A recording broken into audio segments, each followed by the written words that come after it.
Ironically, despite Sleepless in Ponyville being one of my favorite episodes of all time, I had never sat down and rewatched the episode again since it first aired until a couple weeks ago when I watched it over a Skype call with Paleo and Hirosashi. Watching it again with a fresh mindset, the one part of the episode I was curious to see how I'd react to was the scene with Princess Luna.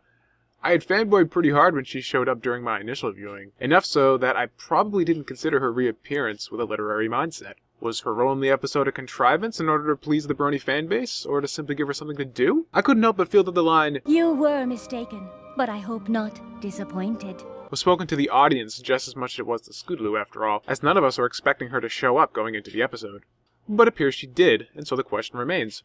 Was it for the sake of the narrative, or simply an act of pandering? After watching the episode again, I'd go with the former.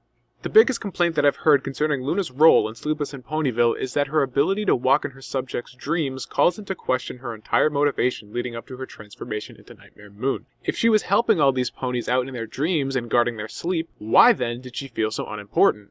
Well, there are two ways to answer this question, I suppose. Firstly is to go into headcanon territory, and suppose that Luna did not have this responsibility before her initial ascension to Nightmare Moon, and perhaps was tasked with the role after her return in the Season 1 opener by Celestia, in order to make her feel more useful and appreciated. I feel this is a solid enough train of thought, but in and of itself, it feels a bit like a cop-out, a bit too convenient. So, what else is there?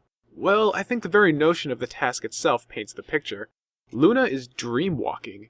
Even if we dismiss the notion that Luna has not been charged with this task ever since the beginning of her reign, patrolling the dreams of her subjects in and of itself does not really address the issues that she had that led up to her being Nightmare Moon. None of the things she does to help her subjects take place in physical reality, and as a result, she does not get the same kind of recognition that her sister does for the skills she performs. Hell, taking it a bit further, who is to say that every pony Luna assists in their dreams even remembers her aid?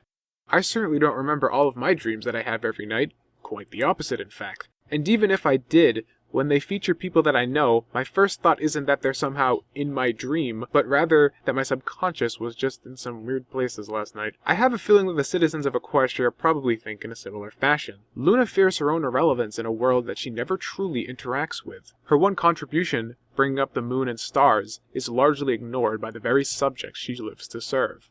And this is why Princess Luna was such a good choice for the mentor role in Sleepless in Ponyville, and why this scene is one of my favorites in the entirety of Friendship is Magic. Luna talks to Scootaloo about the prudence in facing your fears. She says that Scootaloo needs to talk to Rainbow Dash and come clean with her true feelings, lest the inner conflict she feels continue to grow. The great thing about Luna being the one telling her this is that she isn't just an adult passing down wisdom to a youth. Luna speaks from personal experience.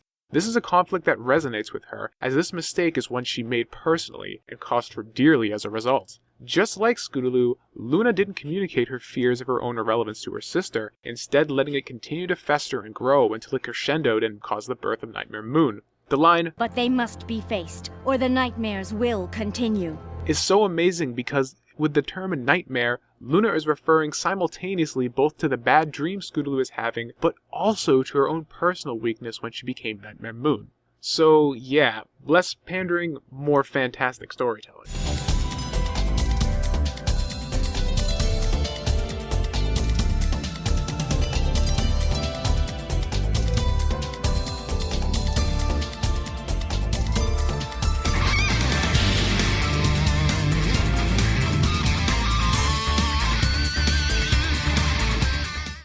What are you doing here? Shouldn't you be in Canterlot?